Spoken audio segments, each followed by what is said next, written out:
Hello friends, आप सभी का स्वागत है गामा चैनल पर। आज मैं आपको पिछले पूरे हफ्ते के करंट अफेयर्स के इम्पॉर्टेंट एंड सेलेक्टेड क्वेश्चंस बताने जा रही हूँ। इनके आंसर्स एंड एक्सप्लेनेशन जानने के लिए वीडियो एंड तक ज़रूर देखें। वीडियो के नोट्स बनाने की आपको कोई ज़रूरत नहीं है। नोट्स आप इजीली हमारे टेलीग्राम चैनल से डाउनलोड कर सकते हैं। इनके सभी लिंक्स हमारे डिस्क्रिप्शन बॉक्स में दिए गए हैं। So let's start. देखते हैं आज का पहला सवाल। इनमें से किस बैंक ने वीडियो लाइफ सर्टिफिकेट फैसिलिटी शुरू की है पेंशनर्स के लिए? The answer is A, state bank of India. State bank of India India का लार्जेस्ट कमर्शियल लेंडर बैंक है, जिसके चेयरमैन हैं दिनेश खरा और एसबीआई के हेडक्वार्टर्स हैं मुंबई में।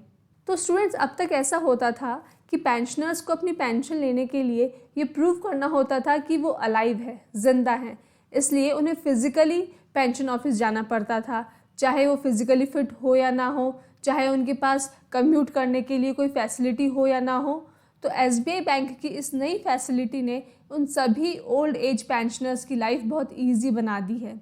अब ये सभी पेंशनर्स अपने घर बैठे आराम से जब उनका मन हो एक वीडियो कॉल लगाएंगे बैंक को और उनका लाइफ सर्टिफिकेट वेरीफाई हो जाएगा और उन्हें ईजीली पेंशन मिलती रहेगी। बट यहाँ पे एक चीज़ इम्पॉर्टेंट है, ये फैसिलिटी सिर्फ पेंशनर्स के लिए है। उनके स्पाउस यानी कि हस्बैंड या वाइफ को अभी भी फिजिकली लाइफ सर्टिफिकेट देना होगा। वीडियो लाइफ सर्टिफिकेट पेपरलेस है, that means eco friendly, free of cost. यहाँ पे एक इम्पॉर्टेंट डेट आप लोग याद कर लीजिए, 30 नवंबर। 30 नवंबर वो डेट है जब पेंशनर्स या उनके फैमिली मेम्बर्स को लाइफ सर्टिफिकेट डिपॉजिट करना पड़ता है, ताकि उन्हें बिना किसी सस्पेंशन के पेंशन कंटिन्यूसली मिलती रहे। अगला सवाल है, इनमें से किसे 10 metre air pistol mix team gold मिला है at the inaugural ISSF presidents cup? The answer is B, Manu Bhaker and Javad Foroughi. Manu Bhaker Indian shooter है, जवाद फोरोगी ईरानियन शूटर है। यह इवेंट हुआ था रॉकलॉ, पोलैंड ने। इन दोनों ने फ्रेंच रशियन डुओ को हराया था, जिनके नेम है मैथिल्ड लैमोले एंड आर्टेम चरनोसोव। जानते हैं मनु भाकर के बारे में। मनु भाकर हरियाणा से हैं, वो इंडियन ओलंपियन है। उन्हें 2018 ISSF वर्ल्ड कप में पहले भी 2 गोल्ड मेडल मिल चुके हैं। वो यंगेस्ट इंडियन है जिन्हें ISSF वर्ल्ड कप में गोल्ड मेडल मिला है। अगला सवाल, इनमें से कौन सी कंपनी जैगुआर की फॉर्मूला ई टाइटल की पार्टनर बनी है? The answer is C, TCS, Tata Consultancy Services. British racing team Jaguar racing TCS की टाइटल पार्टनर होगी आने वाली world championship ABB FIA formula E world championship 21-22 के लिए। इस टीम का नाम होगा Jaguar TCS racing. Jaguar cars के CEO हैं राल्फ स्पेट। TCS के CEO हैं राजेश गोपीनाथन। अगला सवाल है, वर्ल्ड अर्बनिज्म डे यानी कि विश्व शहरीकरण दिवस इनमें से किस तारीख को मनाया जाता है? The answer is B, 8 November. Image में आपको दिख रहा होगा वर्ल्ड टाउन प्लानिंग डे। ये इसी दिवस का दूसरा नाम है। आप इसे वर्ल्ड अर्बनिज्म डे भी बोल सकते हैं और वर्ल्ड टाउन प्लानिंग डे भी बोल सकते हैं। इसे सेलिब्रेट किया जाता है प्लानिंग की इम्पोर्टेंस को रिकॉग्नाइज और प्रमोट करने के लिए।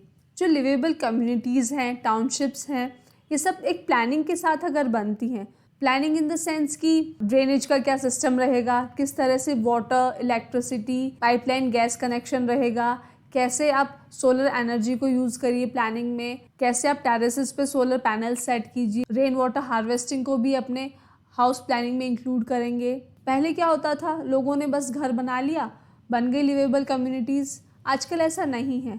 You have to see the whole ecosystem around you. And also आपकी हाउस प्लानिंग का पूरा इम्पैक्ट एनवायरनमेंट पे कैसे होने वाला है, that is also very important.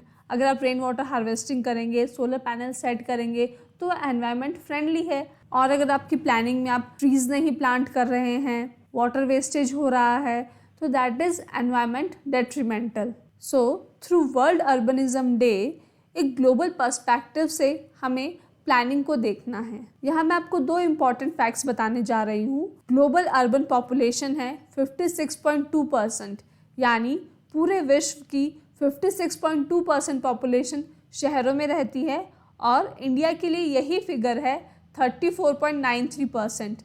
मतलब इंडिया की लगभग 35% पॉपुलेशन शहरों में रहती है, बाकी पॉपुलेशन रूरल एरियाज़ यानी ग्रामीण इलाकों में रहती है। डियर स्टूडेंट्स, अगर सभी एग्जाम रिलेटेड कंटेंट आप एक ही चैनल पर चाहते हो तो अभी इस चैनल को सब्सक्राइब करें और बेल आइकन को प्रेस करें।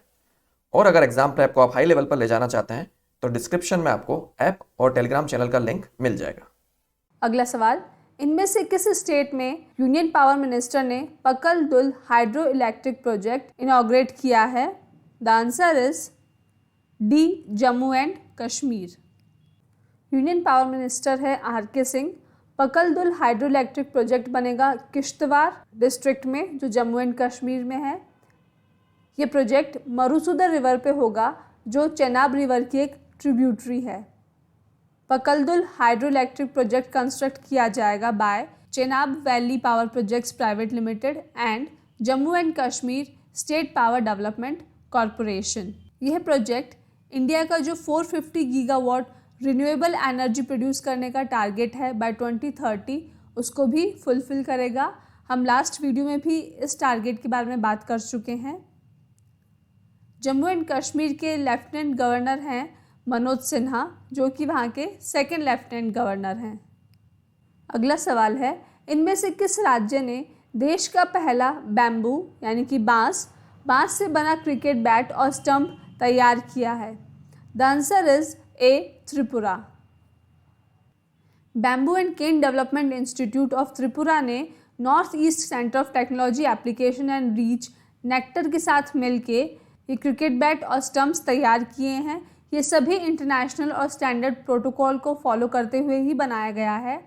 ये बैट्स क्रिकेट के हर फॉर्म में इस्तेमाल हो सकते हैं।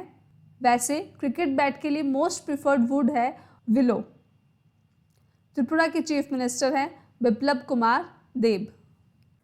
अगला सवाल है, इनमें से किस राज्य कैबिनेट ने नए डिस्ट्रिक्ट के निर्माण के प्रस्ताव को मंजूरी दी है?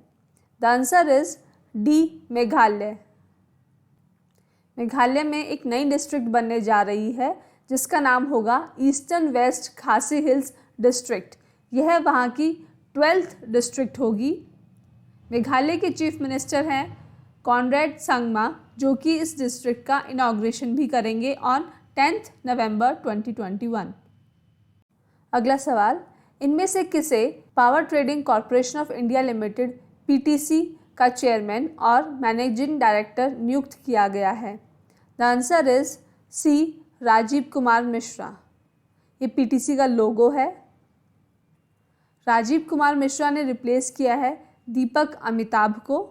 पीटीसी की स्थापना हुई थी 1999 में under public private partnership model. PTC का काम है इंडिया में एक वाइब्रेंट पावर मार्केट डेवलप करना, पावर सप्लाई को सिक्योर करना, पावर ट्रेडिंग में इकोनॉमिक एफिशिएंसी अचीव करना। पीटीसी के हेडक्वार्टर्स हैं न्यू दिल्ली में। अगला सवाल है, इनमें से कौन इंडिया का 72nd ग्रैंड मास्टर बना है? द आंसर इज बी, मित्रब गुहा। सबसे पहले हम जानते हैं ग्रैंड मास्टर का मतलब होता क्या है। स्टूडेंट्स, ग्रैंड मास्टर एक टाइटल है जो कि चेस प्लेयर्स को दिया जाता है by world chess organization FIDE। Grand master highest title है जो किसी भी चेस प्लेयर को मिल सकता है। यह टाइटल आपको पूरी लाइफ के लिए मिलता है until and unless it is revoked for cheating। India के पहले ग्रैंड मास्टर बने थे विश्वनाथ आनंद 1988 में। 2021 में यह चैंपियनशिप सर्बिया में हो रही है, जहां इंडिया को 2 ग्रैंड मास्टर मिले हैं। 71st ग्रैंड मास्टर बने हैं नागपुर बेस्ड संकल्प गुप्ता। वहीं master Mitrabh Guha 72nd grand master बने हैं हु इज़ फ्रॉम कोलकाता। अगला सवाल, विश्व किक बॉक्सिंग चैंपियनशिप में गोल्ड मेडल किसे मिला है? The answer is C, Tajamul Islam. Students, एक इम्पॉर्टेंट क्वेश्चन है, प्लीज़ इसे याद रखिएगा। और याद रखने का सबसे आसान तरीका है रिवीजन। स्टूडेंट्स, आप इस वीडियो को एक हफ्ते तक डेली जब भी आप फ्री हो इसे प्ले कर दीजिए। यह आवाज़ आपके सबकॉन्शियस माइंड में फीड होती जाएगी और आपको सब आंसर्स ऑटोमेटिकली लर्न होते रहेंगे विदाउट एनी एक्स्ट्रा एफर्ट और extra time devoted to current affairs. ये वर्ल्ड किक बॉक्सिंग चैम्पियनशिप का लोगो है जिसे वैको ने ऑर्गेनाइज़ किया था और ये इवेंट इटली में हुआ है 2021 में। वैको का फुल फॉर्म है world association of kick boxing organization. ये एक इंटरनेशनल ऑर्गेनाइजेशन है for kick boxing. Kick boxing एक स्पोर्ट है और आप इसके नेम को डिकोड करेंगे आपको पता चल जाएगा इसका मतलब है kick, kicking and boxing that is punching. तो इसे कराटे और बॉक्सिंग को मिक्स करके बनाया गया है दैट इज़ किक बॉक्सिंग। वैको के हेडक्वार्टर्स है इटली में। बात करते हैं तजम्मुल इस्लाम के बारे में जिसने इंडिया को गोल्ड मेडल दिलाया है। एक 13 ईयर की कश्मीरी लड़की है। इनकी वजह से अंडर 14 एज कैटेगरी में इंडिया को गोल्ड मेडल मिला है। यह इवेंट कायरो इजिप्ट में हुआ था। तजम्मुल इस्लाम ने अर्जेंटीना की लालिना को हराया था। इसके साथ ही तजम्मुल बेटी बचाओ बेटी पढ़ाओ स्कीम की ब्रांड एम्बेसडर भी हैं। अगला सवाल, नेशनल लीगल सर्विस डे यानी राष्ट्रीय विधिक सेवा दिवस इनमें से किस तारीख को मनाया जाता है? द आंसर इज डी 9 नवंबर। 1987 में लीगल सर्विस अथॉरिटी एक्ट का इनैक्टमेंट हुआ था। उसी की याद में यह दिवस मनाया जाता है। लीगल सर्विस का मतलब है कानूनी सहायता। इस दिवस को सेलिब्रेट करके लोगों को उनके कानूनी हक के बारे में भी अवेयर किया जाता है। 11 अक्टूबर 1987 को legal service authority act 1987 enact हुआ था जो कि इफ़ेक्ट में आया था फ्रॉम 9 नवंबर 1995। इस लीगल सर्विस अथॉरिटीज़ एक्ट 1987 के under national legal service authority NALSA का कॉन्स्टिट्यूशन हुआ है ऑन 5 नवंबर 1995। नालसा का काम है weaker section of the society को फ्री में कानूनी सलाह देना और लोक अदालत ऑर्गेनाइज करना जो कि छोटे मोटे डिस्प्यूट्स को रिजॉल्व कर सके। अगला सवाल है, world table tennis WTTT contender table tennis tournament का विमेंस डबल टाइटल इनमें से किसे मिला है? The answer is A Manika Batra and Archana Kamath. यह इवेंट हुआ था लास्को स्लोवेनिया में। Indian pair Manika Batra and Archana Kamath ने प्योर्टो रिकन की टीम को हराया था जिसमें Melanie Diaz and Adriana Diaz थी। इसी इवेंट में मनिका बत्रा को ब्रॉन्ज मेडल भी मिला है फॉर वुमेन्स सिंगल जहां उन्होंने चाइना की वैंग यीदी को हराया था। बात करते हैं वर्ल्ड टेबल टेनिस सीरीज़ के बारे में। वर्ल्ड टेबल टेनिस की 3 सीरीज़ हैं, cup finals, champion series and contender series. ये एक इंटरनेशनल प्लेटफॉर्म है जहाँ पे सभी प्रोफेशनल प्लेयर्स अपना गेम दिखा सकें। अलग अलग सीरीज़ बनाने का पर्पस था कि प्लेयर्स को एडिक्वेट प्लेइंग अपॉर्चुनिटीज़ मिले। अगला सवाल है, इनमें से किस सिटी को यूनेस्को की क्रिएटिव सिटीज़ नेटवर्क 2021 में चुना गया है? The answer is A Srinagar. Srinagar Jammu and Kashmir की कैपिटल है। यूनेस्को की टीम ने 49 सिटीज़ को चूज़ किया है। उसमें श्रीनगर 6th इंडियन सिटी है जिसे यूनेस्को की क्रिएटिव सिटी नेटवर्क में लिस्ट किया गया है। श्रीनगर को सेलेक्ट किया है under craft and folk arts category. अगला सवाल, इनमें से कौन अंतरिक्ष में चलने वाली पहली चाइनीज़ वुमन एस्ट्रोनॉट मीन्स अंतरिक्ष यात्री बनी है? The answer is C Wang Yaping. You can see her. China ने 16 अक्टूबर को शेंजू 13 नामक स्पेसशिप लॉन्च किया था। इस स्पेसशिप से चाइना ने 3 एस्ट्रोनॉट्स को 6 मंथ के लिए उनके under construction Tiangong space station पे भेजा था जो कि नेक्स्ट ईयर तक रेडी हो जाएगा। वैंग यापिंग ने स्पेस स्टेशन से बाहर निकल के एक्स्ट्रा वेहिकुलर एक्टिविटी यानी कि स्पेस वॉक की for 6 hours with her male friend Xi Jinping. जब चाइना की बात हो रही है तो चाइना के प्रेसिडेंट के बारे में जानते हैं। उनका नाम आपको सबको मालूम होगा, Xi Jinping. Xi Jinping Chinese communist party के जनरल सेक्रेटरी हैं, सेंट्रल मिलिट्री कमीशन के चेयरमैन हैं सिंस 2012 और people's republic of China, that is China के प्रेसिडेंट है सिंस 2013। करंटली उनका सेकेंड टर्म चल रहा है एज अ प्रेसिडेंट, और सुनने में आ रहा है कि थर्ड टाइम भी वही प्रेसिडेंट रहेंगे, और इसके लिए उन्होंने वहाँ के एज क्राइटेरिया को भी चेंज कर दिया है। Very smart person. अगला सवाल, आरबीआई के पहले ग्लोबल हैकाथन 2021 का नाम क्या है? The answer is A harbinger 2021। इस इमेज में आप नेम में देखेंगे आरबीआई का नेम कैसे इसमें हाईलाइट हो रहा है। HA stands for hackathon, RBI is reserve bank of India. Harbinger 2021 innovation for transformation RBI का पहला ग्लोबल हैकाथन है। जैसे जैसे देश और दुनिया ऑनलाइन प्लेटफॉर्म पे शिफ्ट हो रही है, वैसे वैसे कुछ नई प्रॉब्लम्स आ रही हैं। उन्हीं कुछ प्रॉब्लम्स के सल्यूशन ढूंढने के लिए आरबीआई ने हैकाथन ऑर्गेनाइज किया है। ऐसे पार्टिसिपेंट्स को इनवाइट किया है जो इन प्रॉब्लम्स का सॉल्यूशन दे सकें। प्रॉब्लम्स जैसे कि हमारे देश में जो lower straight of the population है, जो अनएडुकेटेड है, जिनके पास कोई मोबाइल या डिजिटल पेमेंट का साधन नहीं है, उन तक डिजिटल पेमेंट को किस तरह से पहुंचाया जाए, किस तरह से यूज़र एक्सपीरियंस और ईज़ ऑफ पेमेंट को इम्प्रूव किया जाए, डिजिटल पेमेंट को सेफ एंड सिक्योर किया जाए, कस्टमर प्रोटेक्शन को प्रमोट किया जाए। इन सभी प्रॉब्लम्स के सॉल्यूशन के लिए हार्बिंगर 2021 ऑर्गेनाइज किया गया है। इस इवेंट की थीम है स्मार्टर डिजिटल पेमेंट, और आरबीआई के गवर्नर आप सभी जानते होंगे, शक्तिकांत दास। अगला सवाल, इनमें से किस तारीख को विश्व निमोनिया दिवस मनाया जाता है? The answer is D 12 November. Pneumonia का नाम आप सभी ने सुना होगा। यह एक इन्फेक्शियस डिजीज़ है। हमारे लंग्स यानी कि फेफड़ों में कुछ एयर सैक्स होते हैं, उसमें स्वेलिंग आ जाती है, कुछ फ्लूइड बलगम ऐसा कुछ भर जाता है, जिसकी वजह से हमें सांस लेने में तकलीफ़ होती है। सर्दी, खांसी, बुखार बहुत समय तक रहता है। कभी कभी इसकी वजह से डेथ भी हो जाती है, स्पेशली बच्चों और बुज़ुर्गों की। तो यह दिवस मनाया जाता है इस बीमारी के ट्रीटमेंट, प्रिवेंशन, लोगों में इसको लेकर के अवेयरनेस बढ़ाने के लिए। पहली बार ये दिवस मनाया गया था 12 नवंबर 2009 को bye global कोalition against child pneumonia. उस दिन से यह दिवस हर साल मनाया जाता है to show that the world is standing together against this disease. अगला सवाल, world science day for peace and development, that is शांति और विकास के लिए विश्व विज्ञान दिवस, इनमें से किस तारीख को मनाया जाता है? The answer is C 10 November.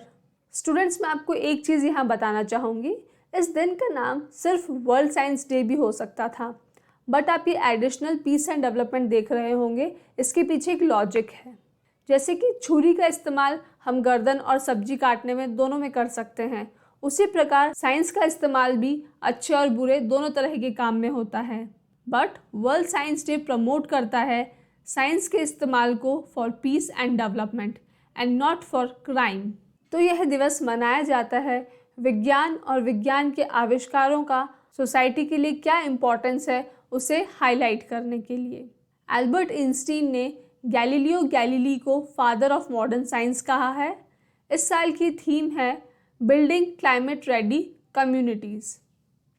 Students, world science day is different and national science day in India is different. बहुत बार एक ही दिवस वर्ल्ड लेवल पे अलग डेट को मनाया जाता है और इंडिया में अलग डेट को मनाया जाता है, तो आपको ये दोनों डेट्स याद रखनी होगी। इंडिया में नेशनल साइंस डे सेलिब्रेट किया जाता है 28 फरवरी को, बिकॉज 28 फरवरी को ही CV रमन ने रमन इफेक्ट डिस्कवर किया था, जिसके लिए उन्हें नोबेल प्राइज़ भी मिला था। और father of science in India हैं सर जगदीश चंद्र बोस। अगला सवाल, ग्लोबल ड्रग पॉलिसी इंडेक्स 2021 में भारत की रैंक क्या है? The answer is D 18th। Drug मतलब यहाँ दवाई से है, नॉट द नार्कोटिक्स वाला ड्रग। सबसे पहले जानते हैं इस इंडेक्स के बारे में। Global drug policy index analyse करता है all over the world countries की क्या ड्रग पॉलिसी है, किस तरीके से वो अपनी पॉलिसी को इम्प्लीमेंट करते हैं। कुछ इंडिकेटर्स से प्रिपेयर्ड यह डेटा सभी कंट्रीज़ को स्कोर और रैंक देता है कि उनकी drug policy United nation principle of human rights health and development के अनुसार है या नहीं। इस इंडेक्स को रिलीज़ किया है हार्म रिडक्शन कंसोर्टियम ने।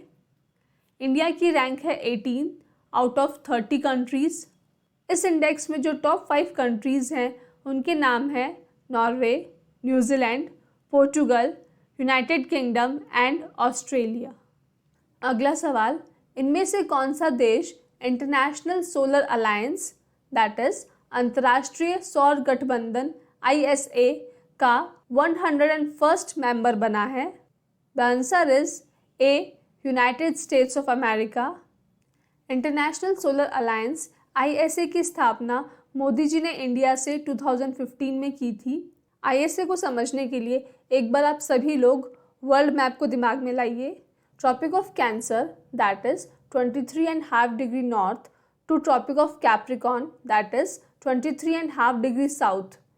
ये जो रीजन होता है इसे कहते हैं ट्रॉपिकल रीजन। यहाँ पे सनरेज डायरेक्ट आती हैं। इस रीजन में जो भी कंट्रीज़ फुल्ली और पार्शली हैं उनमें सोलर एनर्जी पोटेंशियल बहुत ज़्यादा है। तो इनमें से 121 कंट्रीज़ को पिक करके इंटरनेशनल सोलर अलायंस तैयार किया गया है, जिसका पर्पज़ है सोलर एनर्जी जैसी clean, green and renewable energy को यूज़ करें फॉर एनर्जी प्रोडक्शन। USA अभी तक इस अलायंस का मेंबर नहीं था। हाल ही में हुए conference of parties 26 that is COP26 climate summit जो ग्लासगो में हुआ है, वहाँ पे जॉन कैरी जो US special presidential envoy for climate है, उन्होंने इस एग्रीमेंट को साइन किया है। USA के प्रेसिडेंट हैं जो बाइडेन, आप सभी को पता होगा। Capital of USA is Washington DC। कुछ लोग समझते हैं कि न्यूयॉर्क वहाँ का कैपिटल है, that is wrong, capital is Washington DC। अगला सवाल, इनमें से किसे एमवे इंडिया के ब्रांड एम्बेसडर के रूप में नियुक्त किया है? The answer is C, Amitabh Bachchan. Amway एक American multi level marketing company है जो कि health, beauty and home care products sell करती है।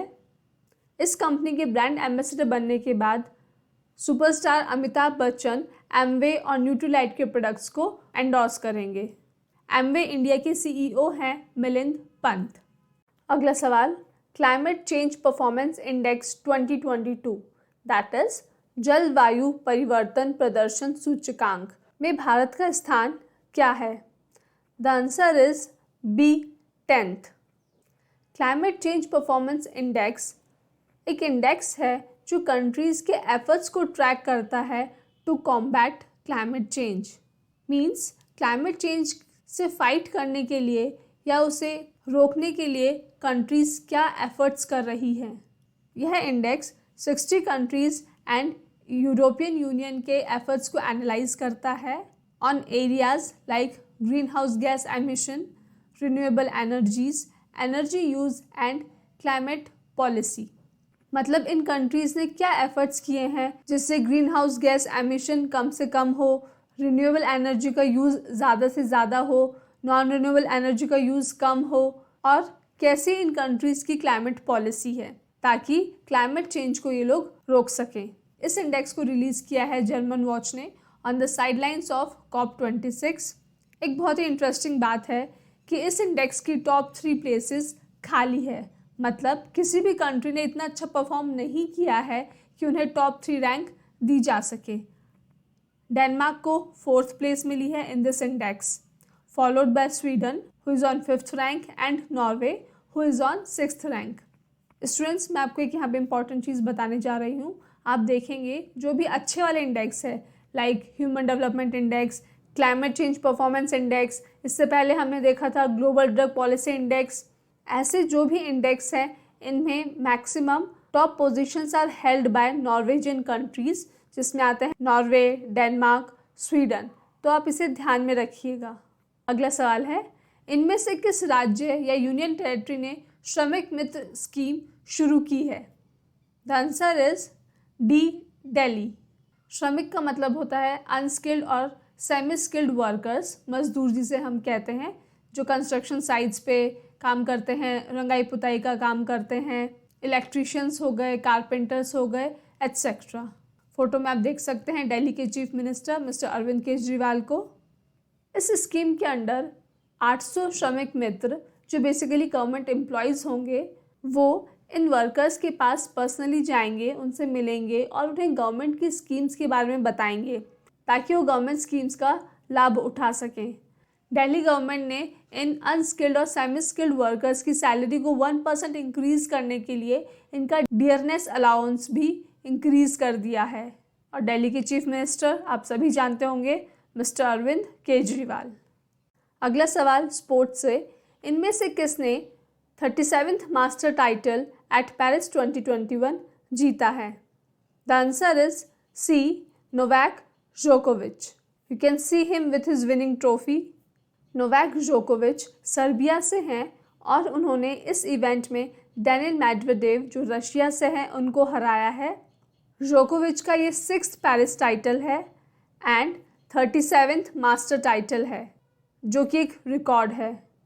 इसके साथ ही जोकोविच वर्ल्ड नंबर 1 टेनिस प्लेयर रहेंगे for the record 7th consecutive year, a very big achievement. अगला सवाल, इनमें से किस तारीख को राष्ट्रीय शिक्षा दिवस मनाया जाता है? The answer is D 11 November. Photo में आप देख सकते हैं मौलाना अबुल कलाम आज़ाद। कोई भी डे सेलिब्रेट किया जाता है या तो किसी की याद में या उससे रिलेटेड अवेयरनेस बढ़ाने के लिए। नेशनल एजुकेशन डे सेलिब्रेट किया जाता है मौलाना अबुल कलाम आज़ाद की बर्थ एनिवर्सरी की याद में। मौलाना अबुल कलाम आज़ाद इंडिपेंडेंट इंडिया के पहले एजुकेशन मिनिस्टर थे। मौलाना अबुल कलाम आज़ाद के एजुकेशन के फील्ड में कंट्रीब्यूशन को देखते हुए ministry of human resource development ने 11 सितंबर 2008 में 11 नवंबर को नेशनल एजुकेशन डे अनाउंस कर दिया। जैसे कि मैंने आपको पहले भी बताया था, कुछ डेज़ की नेशनल डेट अलग होती है, इंटरनेशनल डेट अलग होती है। उसी प्रकार इंटरनेशनल डे ऑफ एजुकेशन की डेट है 24 जनवरी, जिसे यूनाइटेड नेशंस जनरल असेंबली ने रिकॉग्नाइज किया है।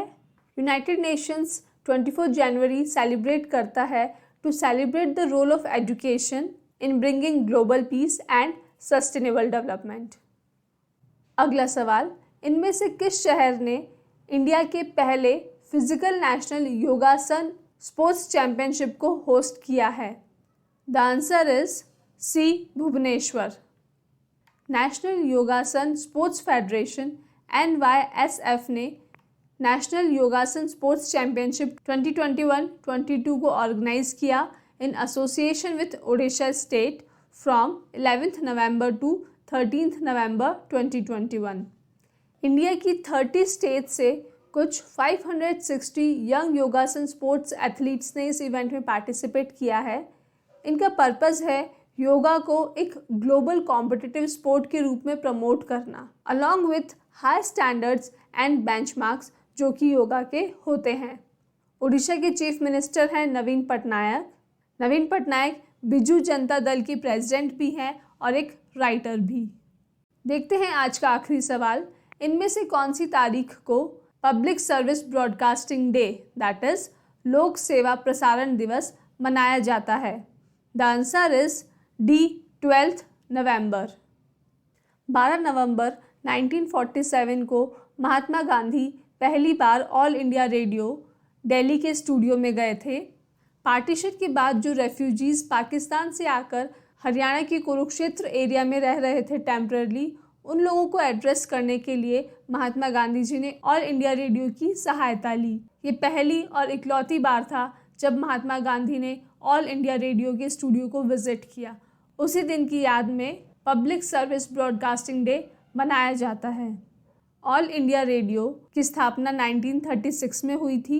यह national public radio broadcaster of India है, प्रसार भारती की एक डिवीज़न है और 1957 से इसे आकाशवाणी के नाम से जाना जाता है। ये कुछ विकिपीडिया इन्फॉर्मेशन है, रिलेटेड इन्फॉर्मेशन है जो कि आपको याद होनी चाहिए, क्योंकि क्वेश्चन हमेशा डायरेक्ट नहीं पूछा जाता है, बहुत बार इनडायरेक्टली या उससे रिलेटेड कुछ भी पूछ लिया जाता है। Background information is very important to remember the question. All India Radio के डायरेक्टर जनरल है N Venudhar Reddy. So friends, अगर आपको वीडियो पसंद आए तो लाइक एंड शेयर ज़रूर कीजिए। Thank you. तो दोस्तों, अगर आप चाहते हो कि ऐसा ही क्वालिटी कंटेंट आपको मिलता रहे जो हेल्प करे आपको आपकी एग्ज़ाम प्रेप में, तो सर्कल में जो गामा का लोगो दिख रहा है उसको क्लिक करें और चैनल को सब्सक्राइब करें। Thank you.